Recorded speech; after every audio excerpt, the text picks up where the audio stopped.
কোন সমাবেশের এই আয়োজনে আমি আমার বক্তব্যের সংক্ষিপ্ত বক্তব্যের শুরু রাখি সেই সব অসংখ্য ভাই রাজপথের লড়াকু সৈনিক যাদের অক্লান্ত পরিশ্রম আর সাধনা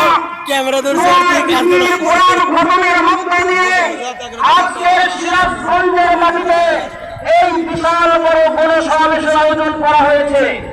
তাদের কৃতজ্ঞতার সঙ্গে আমাদের কেন্দ্রীয় নেতাদের সঙ্গে যোগাযোগ করে আজকের এই গণসমাবেশ কিভাবে সাফল্যমণ্ডিত হবে, কিভাবে সর্বত্র এই খেলাফত মজলিসের দাওয়াত পৌঁছে যায়, প্রত্যেকটা বাংলার ঘরে ঘরে যেন খেলাফত মজলিসের আওয়াজ ওঠে।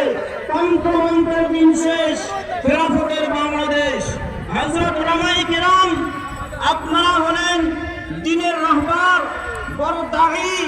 আল্লাহ পাক নবীর ওয়ারিস আপনাদেরকে বানিয়ে দিয়েছেন, আপনাদেরকে প্রতিনিধিত্বের দায়িত্ব দিয়েছেন।